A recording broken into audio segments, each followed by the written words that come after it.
कहानी की शुरुआत में हमें एक लड़की सिमोन भागती हुई दिखाई देती है जो अपना पेपर देने के लिए आती है। वो भागकर सीधा अपने दोस्तों के पास आती है। सिमोन उनसे बात कर ही रही थी, तभी वहाँ उसका डैड फ्रेडरिक भागता हुआ आता है। फ्रेडरिक उसके दोस्तों से कहता है कि जितना जल्दी हो सके यहाँ से किसी दूसरी जगह पर भाग जाओ। फ्रेडरिक अपनी बेटी को वहाँ से भगाकर ले जाने लगता है और कहता है कि कुछ ही देर में एक जहरीली बारिश होने वाली है। फ्रेडरिक अपनी गाड़ी लेकर तेजी से आगे की तरफ बढ़ रहा था। दूसरी तरफ पूरे शहर में काले बादल छा जाते हैं। यहाँ फ्रेडरिक अपनी पूरी फैमिली को लेकर यहाँ से दूर किसी बंकर में जा रहा था ताकि वो सब उस जहरीली बारिश से बच सकें। फ्रेडरिक अपने बेटे से सीट बेल्ट बांधने को कहता है और इसी दौरान उसका ध्यान भटक जाता है, जिससे उसकी गाड़ी दूसरी गाड़ी से टकरा जाती है और देखते ही देखते पूरी रोड वहाँ गाड़ियों से जैम हो जाती है। यहाँ फ्रेडरिक एक आदमी से उसकी गाड़ी आगे से हटाने के लिए कहता है, लेकिन आगे से रोड पूरी तरह बंद हो चुकी थी, इसलिए वो अपनी फैमिली को लेकर वहाँ से निकल पड़ता है और वो सब सीधा जंगल की तरफ भागते हैं। पीछे से उन्हें एक आदमी रोकता है, लेकिन वो किसी की नहीं सुनते और सीधा उस बंकर की तरफ बढ़ते हैं और जल्दी से उस बंकर तक पहुंच जाते हैं। यहाँ फ्रेडरिक जल्दी से अपना फिंगरप्रिंट लगाकर उस बंकर को खोल देता है और सब उसके अंदर चले जाते हैं। जैसे ही वो अंदर जाते हैं, पीछे आसमान से बारिश की पहली बूंद एक पत्ते पर आ गिरती है और तेज बारिश शुरू हो जाती है। बंकर के अंदर आते ही फ्रेडरिक अपनी फैमिली को पूरी तरह सैनिटाइज कर देता है ताकि वो उस जहरीली बारिश से बच सके। तभी फ्रेडरिक अपनी बीवी एलन के हाथ में एक डिवाइस देता है और कहता है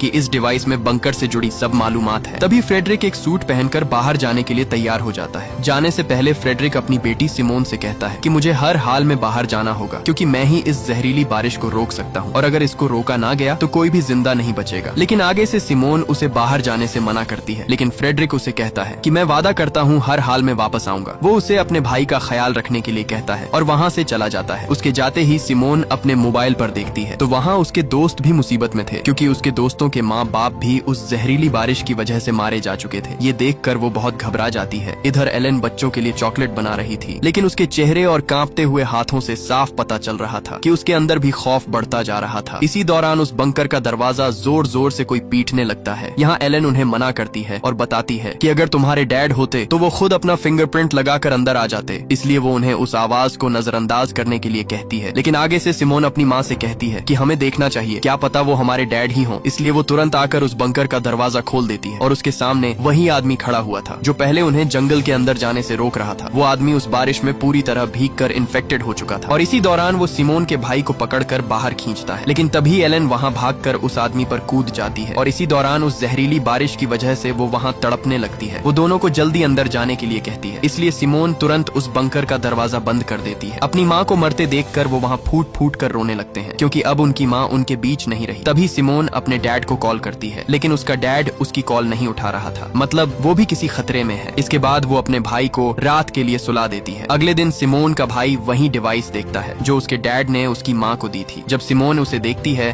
तो वहाँ उसे और भी बहुत सारे बंकर का मैप मिलता है, मतलब इस जंगल में बने ऐसे और भी बंकर मौजूद हैं। और यहाँ हमें पता चलता है कि फ्रेडरिक एक साइंटिस्ट था और उसकी कंपनी अपोलो ने ही ये सभी बंकर्स यहाँ बनवाए थे, क्योंकि फ्रेडरिक को पहले से पता था कि बहुत जल्द ही जहरीली बारिश होने वाली है जिससे सभी लोग तड़प तड़प कर मारे जाते हैं। इसलिए वह मौके पर ही अपनी फैमिली को बंकर के अंदर ले आया था। ये देखकर वो जल्दी से दूसरे बंकरों में मदद के लिए वहाँ सिग्नल भेजती है, लेकिन उसकी बदकिस्मती वहाँ से उसे कोई भी सिग्नल नहीं मिलता। तभी उसके दिमाग में एक ख्याल आता है, तो वहाँ वो उस बंकर में रेडियो ढूंढने लगती है और खुशकिस्मती से उसे वहाँ वो रेडियो मिल जाता है और वो जल्दी से उस रेडियो पर मदद के लिए चिल्लाती है, लेकिन वहाँ भी सिग्नल नहीं आ रहे थे। ये देखकर वो अपने भाई को रेडियो का एंटेना ऊपर ले जाने के लिए कहती है और खुशकिस्मती से वहाँ सिग्नल आ जाते हैं और सिमोन तुरंत दूसरे बंकर से एक लड़के फ्लिप से बात करती है, लेकिन उससे पहले वो और बात कर पाती वहाँ सिग्नल कट जाते हैं। ये देखकर उसके भाई की आंखों में आंसू आ जाते हैं, लेकिन रात दोबारा से उसे रेडियो में फ्लिप की आवाज आती है। वो उससे बात कर ही रही थी, तभी बदकिस्मती से एक बार फिर से सिग्नल कट जाते हैं। ऐसे ही दिन और महीने गुजरते जाते हैं और हमें पूरे 6 साल बाद का समय दिखाया जाता है, जहाँ रास्मस जवान हो चुका है और अब वो अपने डैड का इंतजार कर कर के थक चुका था। इसलिए वो सिमोन पर बहुत गुस्से होता है। इसलिए यहाँ अब सिमोन सोच में पड़ जाती है और उस बंकर से बाहर जाने का सोचती है। इसलिए जब रास्मस सो रहा था तब वो उसके कमरे का दरवाजा बंद कर देती है और उस वायरस से बचाव के लिए एक सूट पहनकर पूरे 6 साल बाद उस बंकर का दरवाजा खोलती है। और जैसे ही वो दरवाजा खोलकर बाहर आती है तो वहाँ हर तरफ उसे अपनी माँ की चीखें सुनाई देती हैं, लेकिन वो खुद को संभालते हुए आगे बढ़ती है और चलते चलते शहर की तरफ आ जाती है। आते ही वहाँ उसे एक साइन दिखाई देता है जो आगे की तरफ इशारा कर रहा था, जो यहाँ से पूरे 2500 मीटर दूर था। सिमोन उस साइन का पीछा करते करते एक बिल्डिंग के अंदर पहुँचती है जहाँ उसे हर तरफ सिर्फ लाशों के ढेर ही दिखाई दे रहे थे। तभी वहाँ उसे एक कुत्ता देख लेता लेता है और अचानक उसके पीछे पड़ जाता है। वो भागती भागती एक कमरे में छुप जाती है। अगली सुबह रास्मस नींद से उठकर उसके पास आता है तो सिमोने उसे बताती है कि कल रात में बंकर से बाहर गई थी और बाहर हर तरफ लाशों के ढेर पड़े हुए हैं और कोई भी जिंदा नहीं बचा है। ये सुनकर रास्मस थोड़ा सा घबरा जाता है, इसलिए वो उसे कहता है कि कल सुबह ही हम दोनों यहाँ से बाहर दूसरे बंकर की तरफ जाएंगे। लेकिन रात में अचानक एयर वेंट ब्लॉक हो जाते हैं और बंकर के अंदर ऑक्सीजन खत्म होने लगती है, जिससे वहाँ सिमोन बेहोश हो जाती है। लेकिन मौके पर ही रास्मस उसे वहाँ से घसीटता हुआ बंकर से बाहर ले आता है और बाहर आते ही वहाँ उन्हें कुछ लोग पकड़ लेते हैं जिन्होंने उस बंकर के एयर वेंट ब्लॉक किए थे, इसलिए वहाँ ऑक्सीजन खत्म हो गई थी। दरअसल जब उस रात सिमोन घर से बाहर गई थी तब उन लोगों ने उसे देख लिया था। वो दोनों को दोबारा बंकर के अंदर लेकर एक कमरे में बंद कर देते हैं। वहाँ वो लोग खाने का सामान ढूंढते हैं, लेकिन वहाँ सब खाना खत्म हो चुका था। इसलिए वहाँ उनका लीडर मार्टिन कहता है कि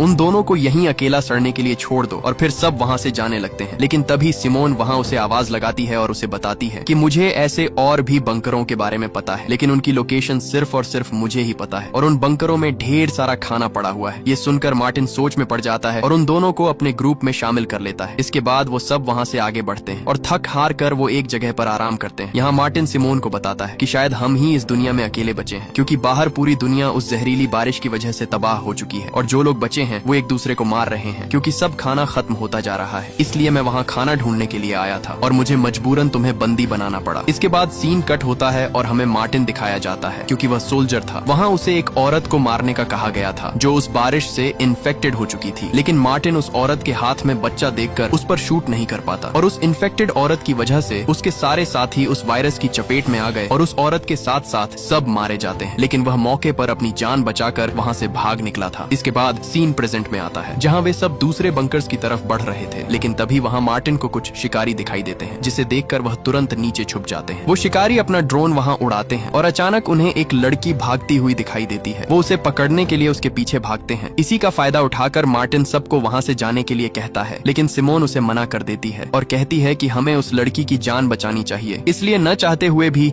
वो सब उसे बचाने के लिए भागते हैं और कुछ ही आगे जाने पर उन्हें वो लड़की उस बारिश के गंदे पानी में फंसी हुई मिलती है जो अब इन्फेक्टेड हो चुकी थी। इसलिए मार्टिन मौके पर ही उसे गोली से मार डालता है और वो वहाँ से आगे जाने लगते हैं। कुछ ही आगे जाकर वो एक बिल्डिंग के पास पहुँचते हैं। वहाँ आते ही उन्हें हर तरफ लाशों के ढेर दिखाई देते हैं। उस बिल्डिंग के अंदर आते ही वो सब वहाँ खिड़कियाँ और दरवाजों को मजबूती से बंद करने लगते हैं ताकि रात उन पर कोई भी बाहर से हमला न कर सके। उन्हें खुशकिस्मती से उस बिल्डिंग में पीने का साफ पानी भी मिल जाता है, इसलिए वो रात वहीं गुजारने का फैसला करते हैं। सुबह होते ही वो दोबारा से अपना सफर शुरू कर देते हैं और कुछ ही आगे आकर रास्मस का पैर उस जहरीली बारिश के पानी में धंस जाता है। जब मार्टिन को ये पता लगता है तो वो सबको उससे दूर रहने के लिए कहता है क्योंकि वो भी अब इन्फेक्टेड होने वाला था और तभी मार्टिन उसे शूट करने ही वाला था। वहाँ उसके सामने सिमोने आ जाती है और उसे गोली चलाने से मना करती है क्योंकि वो अपने भाई को खोना नहीं चाहती थी। लेकिन जब वहाँ एक लड़की बेट्राइस उसके जूते चेक करती है तो वो जूते वाटरप्रूफ थे और पानी ने उसके पैरों को जरा भी नहीं छुआ, इसलिए वो बच जाता है और वो सब दोबारा आगे की तरफ बढ़ते हैं और कुछ ही आगे आने पर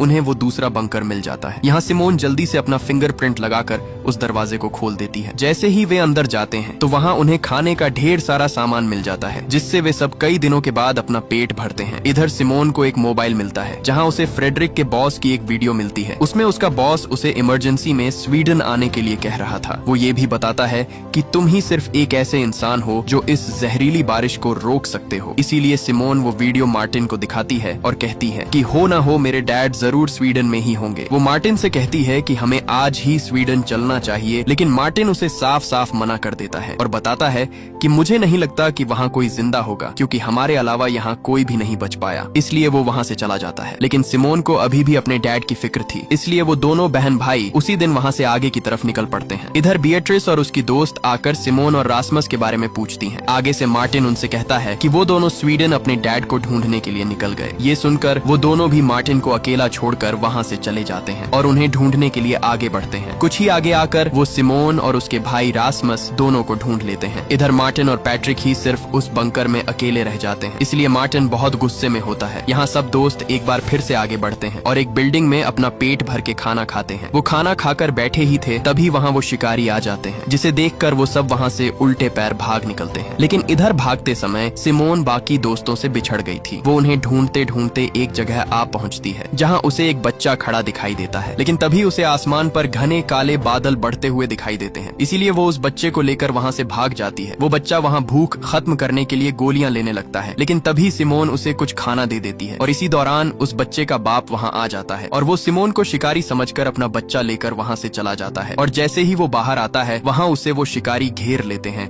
और वहाँ उसे बुरी तरह पीट डालते हैं। ये देखकर सिमोन घबराकर वहाँ से भाग निकलती है, लेकिन भागते हुए पीछे से उसे एक आदमी देख लेता है। इधर सिमोन जैसे ही एक बिल्डिंग में आती है वहाँ उसे उसके दोस्त मिल जाते हैं। वो उन्हें वहाँ से भागने के लिए कहती है, लेकिन तभी वही आदमी आ जाता है जिसने सिमोन को भागते देख लिया था। वो उनसे खाना मांगता है, लेकिन उनके पास खाना नहीं था, इसलिए वो आदमी रासमस को पकड़ लेता है और उसे मारने ही वाला था। तभी वहाँ मार्टिन आकर उस पर गन तान देता है, इसलिए डर से वो आदमी उसे चाकू घोंप कर वहाँ से भाग जाता है और रासमस वहाँ बुरी तरह तड़पने लगता है। इसलिए सिमोन मार्टिन से कहती है कि पास ही एक और बंकर है, हमें जल्दी से वहाँ जाना होगा। अब जैसे तैसे करके वो रासमस को लेकर वहाँ से उस बंकर की तरफ भागते हैं। वो जल्दी से उस बंकर तक पहुँच जाते हैं और अंदर आकर तुरंत रासमस के जख्म पर पट्टी करते हैं। इधर मार्टिन सिमोन को एक डिवाइस दिखाता है जिसमें पूरे शहर का मैप था। मार्टिन उसे बताता है कि इस मैप में जो दीवार है वहाँ जरूर वायरस नहीं होगा, क्योंकि ये गवर्नमेंट ने बनाई ही इसलिए होगी ताकि वायरस से इन्फेक्टेड लोग दूसरी तरफ ना जा सकें। अगर हम इस जगह पहुँच गए तो शायद हम बच सकते हैं। इधर रासमस का जख्म भी धीरे धीरे बढ़ रहा था। ये देख सिमोन मार्टिन से कहती है कि हमें किसी डॉक्टर की जरूरत है, नहीं तो रासमस की हालत और बिगड़ जाएगी। इसलिए आगे से मार्टिन भी मान जाता है और वहाँ सिमोन को उसकी दोस्त एक जगह की तरफ इशारा करती है और बताती है कि उस रास्ते से होकर तुम अंदर जा सकती हो, लेकिन वहाँ वो शिकारी भी मौजूद हैं,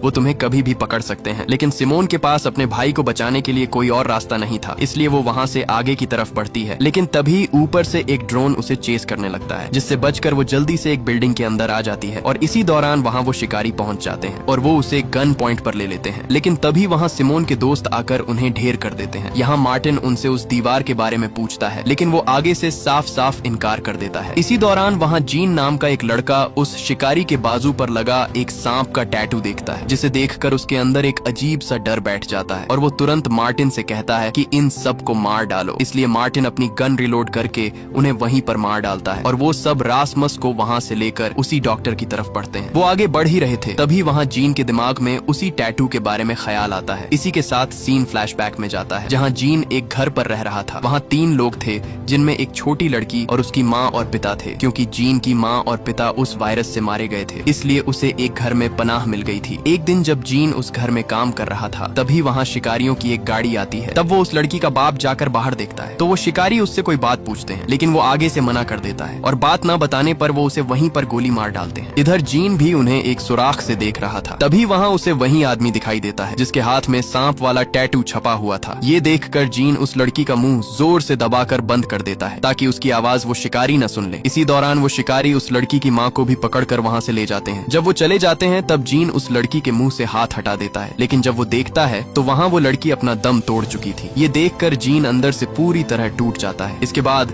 सीन प्रेजेंट में आता है, जहाँ वे सब एक जगह पर पहुँचते हैं। वहाँ वे ड्रोन की मदद से उस डॉक्टर के घर का पता लगाते हैं और पता लगाकर वो उस डॉक्टर के घर तक पहुँच जाते हैं और तभी वो उस डॉक्टर के घर का दरवाजा खटखटाते हैं। तभी वो डॉक्टर बाहर निकलकर उन पर गन तान देती है, लेकिन जैसे तैसे करके सिमोन उसे शांत करती है और मौके पर ही मार्टिन उसे सब कुछ बता देता है कि उन्हें उसकी मदद की बहुत जरूरत है। इसलिए वो उनकी मदद के लिए तैयार हो जाती है और वो डॉक्टर रासमस के जख्म पर टांके लगा देती है। इसी दौरान वो उसे बताती है कि रासमस का जख्म अभी पूरी तरह ठीक नहीं हुआ, इसलिए हमें इसे टेटेनस का इंजेक्शन लगाना होगा। वो उनसे कहती है कि इंजेक्शन के लिए हमें एक बंकर में जाना होगा जो उसके घर के पास ही है। इसलिए वो तीनों उसी बंकर की तरफ बढ़ते हैं और आते ही सिमोन को वही बंकर दिखाई देता है जो उसके डैड की कंपनी अपोलो का था। डॉक्टर उसे बताती है कि मैं भी अपोलो कंपनी में काम करती थी, इसलिए मुझे भी यही बंकर दिया गया। अंदर आते ही वो डॉक्टर सिमोन के लिए एक इंजेक्शन तैयार करती है और उसे एक बेड पर बांध देती है। तभी वो डॉक्टर सिमोन को धक्का देकर उसे भी एक रस्सी से बांध देती है। वो उसे बताती है कि तुम्हारे ही डैड फ्रेडरिक की वजह से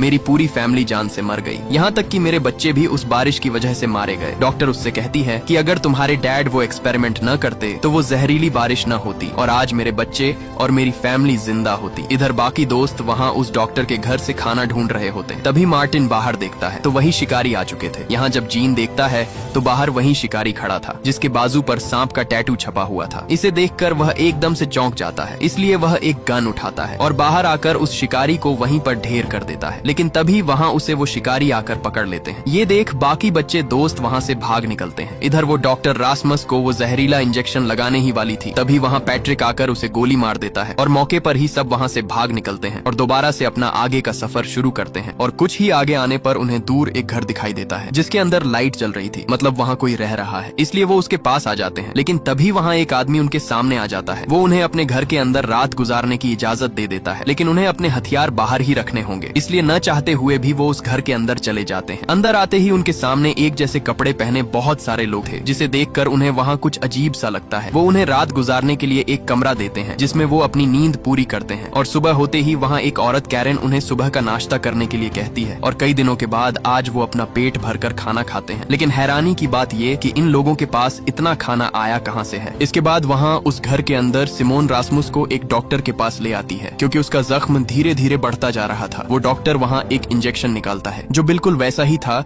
जो पहले उस डॉक्टर के पास था जो इन्हें मारना चाहती थी। इसलिए ये देखकर सिमोन उसे मना कर देती है और कहती है कि रासमुस को बेहोश किए बिना उसका इलाज करे। इसलिए वो डॉक्टर उस इंजेक्शन को साइड पर रख देता है और जब उस डॉक्टर का ध्यान रासमुस की तरफ जाता है तो मौके पर ही सिमोन वहाँ से एक इंजेक्शन को अपने पास छुपा लेती है। वो जल्दी से उन इंजेक्शन को चेक करने लगती है। चेक करते ही उसे पता चलता है कि ये अपोलो कंपनी के ही इंजेक्शन थे। रात को सब लोग खाना खा रहे थे, लेकिन इधर मार्टिन छुपकर पूरे घर की छानबीन कर रहा था। तभी वो एक फ्रिज को खोलता है तो वहाँ उसके सामने इंसान की कटी हुई बॉडी लटक रही थी, जिसे देखकर उसके पैरों तले जमीन ही खिसक जाती है। इधर वो आदमी सब दोस्तों को एक छोटा सा पैकेट देता है और सबसे कहता है कि अगर किसी के पैकेट में एक छोटा सा फूल आ गया तो उसको अपनी जान देनी होगी, मतलब यहाँ सब लोगों की भूख को मिटाने के लिए हम उसे काटने वाले हैं। ये सुनकर वो सब एकदम से चौंक जाते हैं। वो वहाँ से जाने की कोशिश करते हैं, लेकिन उन्हें फिर से बैठा दिया जाता है। तभी मौके पर मार्टिन आकर उस आदमी के मुंह पर मुक्का दे मारता है, लेकिन इसी दौरान वो डॉक्टर उसे गन पॉइंट पर ले लेता है। वो आदमी सबसे उनके पैकेट खोलने को कहता है। यहाँ धीरे धीरे सब अपना पैकेट खोलने लगते हैं, लेकिन आखिर में जब लीना अपना पैकेट खोलती है तो उसी के पैकेट से ही वो फूल निकल आता है, जिसे देखकर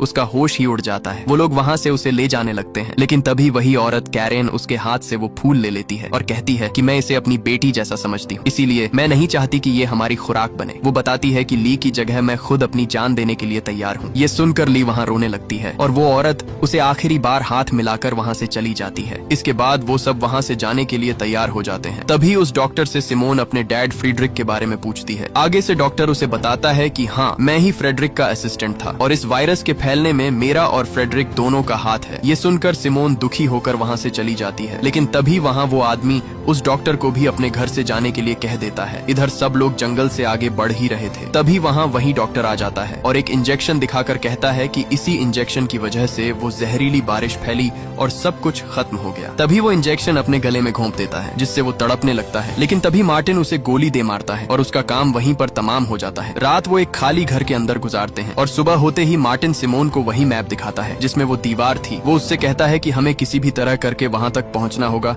नहीं तो हमारा बचना मुश्किल है। इसलिए मार्टिन सबको वहाँ उस दीवार के पार चलने के लिए कहता है, लेकिन यहाँ रासमुस उसे मना कर देता है और कहता है कि मैं नहीं जा सकता क्योंकि मेरी तबीयत अभी बाहर जाने की नहीं है। लेकिन सिमोन अपने भाई को अकेला नहीं छोड़ना चाहती, इसलिए वो किसी एक को उसके पास रोकने के लिए कहती है। यहाँ बेट्रिस उसके पास रुकने के लिए तैयार हो जाती है। इसके बाद वो चारों वहाँ से निकल पड़ते हैं। कुछ ही आगे आने पर वहाँ उन्हें एक और बंकर मिल जाता है। उसके अंदर आते ही उन्हें वहाँ कुछ पेंटिंग्स बनी हुई दिखाई देती हैं। मतलब इस बंकर में कोई फैमिली रह रही थी। उनकी खुशकिस्मती कि उन्हें वहाँ भी बहुत सारा खाना मिल जाता है। इसी दौरान पैट्रिक को एक टैबलेट मिलता है जिसमें कुछ वीडियोस रिकॉर्ड थी। पैट्रिक जब वो टैबलेट सिमोन को देता है तब उसे पता चलता है कि इस जहरीली बारिश के पीछे उसके डैड फ्रेडरिक का भी हाथ था, जिसे देखकर उसे बहुत बुरा लगता है। वो तुरंत उस बंकर से बाहर निकलते हैं, लेकिन तब तक देर हो चुकी थी क्योंकि बाहर वो जहरीली बारिश शुरू हो चुकी थी। इसलिए वो दोबारा उसी बंकर में रात गुजारने का फैसला करते हैं। इधर सिमोन और पैट्रिक जब बातें कर रहे थे तब पैट्रिक उसे बताता है कि मेरा किसी को भी ख्याल नहीं है, यहाँ तक कि मार्टिन भी मुझे बहुत कुछ सुनाता रहता है। इसलिए वो एकदम से उठकर उस जहरीली बारिश में चला गया। यहाँ सिमोन उसे रोकने की कोशिश करती है, लेकिन तभी वो उसे धक्का देकर नीचे बारिश में गिरा देता है और वो भी अब पूरी तरह बारिश के अंदर भीग चुकी थी। इसी दौरान मार्टिन अपनी गन लेकर आ जाता है। वो उसे गोली मारने ही वाला था, तभी उसके सामने लिया आ जाती है। वो उसे गोली चलाने से रोकती है, लेकिन मार्टिन भी साफ साफ मना कर देता है। इसीलिए लिया भी उसके साथ बारिश में चली जाती है, लेकिन तभी वो देखता है कि बारिश का कोई भी असर उन पर नहीं हो रहा। तब वो अपनी गन नीचे कर देता है और उन्हें बंकर के अंदर भेज देता है। इधर रासमस और बिएट्रिस दोनों बैठे ही थे। तभी उस बारिश की एक बूंद बिएट्रिस पर जा गिरती है, जिसे देखकर उसके होश ही उड़ जाते हैं। वो वहाँ रोती है क्योंकि अब वो भी इन्फेक्टेड होने वाली थी। लेकिन रासमस उसे यकीन दिलाता है कि एक बूंद से कुछ भी नहीं होता, तुम बेफिक्र हो जाओ। इसलिए वो पूरी रात डर से गुजारती है। इधर जब मार्टिन को पता चलता है कि सिमोन खुद बारिश में नहीं गई थी, बल्कि उसे पैट्रिक ने जानबूझकर धक्का दिया था, इसलिए वो उस पर गुस्से होता है